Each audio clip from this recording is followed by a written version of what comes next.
Welcome to my study today. I'm going to talk about the present perfect tense, which we use a lot in English, and it's important that you really understand it. At the end of the video, I'll give you some exercises to practice. So, let's get started right away. The present perfect tense is made up by using have, or in the third person, he, she and it has, with the past participle of the verb. I'm sure you recognise this as the present tense of the verb to have, which makes up the present part of the present perfect, and the past participle, which is the perfect part of the present perfect, spoken, seen, said, walked, taken. And here are some examples. He has walked 500 miles. I have spoken to John, and I have said goodbye. The present perfect tense concerns us with the immediate past and the present, so it's like two tenses rolled into one. If you think of the phrase from the past until now and try to keep that in your head, that really clearly explains how this tense works. Sometimes we're interested in the action, sometimes we're interested in the result. So have a look at this. If I asked the question, what have I done? I could answer, I have just opened the door. And it is open now. That is the result of the action. I obviously opened it in the past, the immediate past, but you can see the result in the present. And notice that we quite often use the word just with the present perfect. I have just opened the door and it is open now. Let's have a look at Harry. Harry has just closed the door and it is closed now. We can see the result. He closed the door in the immediate past, and the result in the present, the door is closed. But suppose it is now 5 minutes later. I would have to ask a different question, because I'm looking now at a past action. What did I do 5 minutes ago? And the answer would be, I opened the door 5 minutes ago. Simple past tense.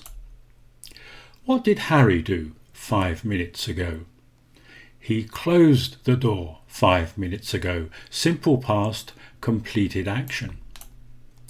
The question is in the past tense because the action is finished and completed.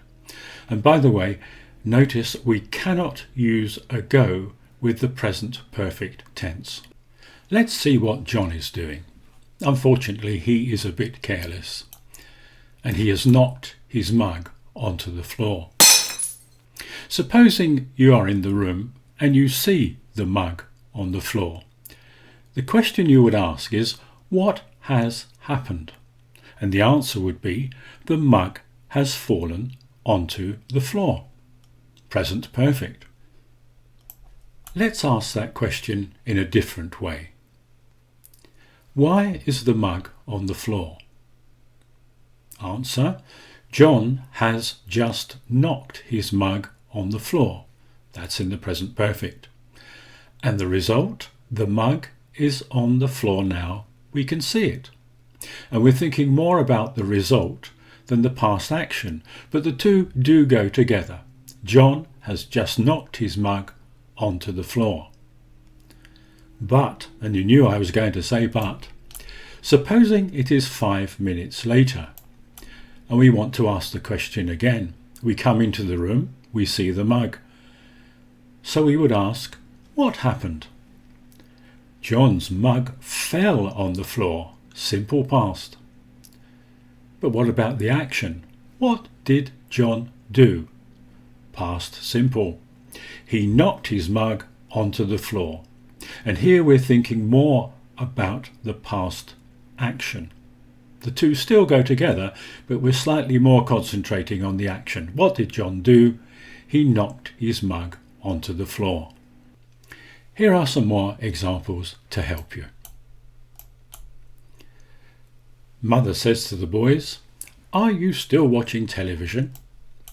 And they say, "No, it's just finished." Notice we have just and it's a present perfect answer. But you must be careful here because in English it's can mean it is from the verb to be, and it's can also mean it has. So what they're saying is, no, it's just finished. This poor lady is looking for her glasses. "I'm looking for my glasses. They must have fallen in the washing machine."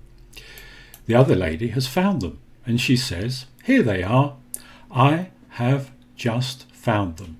Present perfect answer because from the immediate past she has found them, and here is the result in the present. Here is the exercise I promised you at the beginning of the video. Put the verbs in brackets into the present perfect tense. To help you, I've given you the infinitive, the simple past and the past tense of all these verbs. Take your time and really try to understand this most important tense. The answers follow.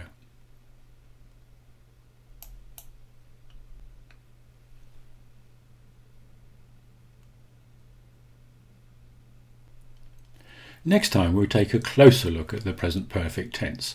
It really does take a lot of work to fully understand it. So thank you for watching. Please like and subscribe below, and I'll see you next time. Bye!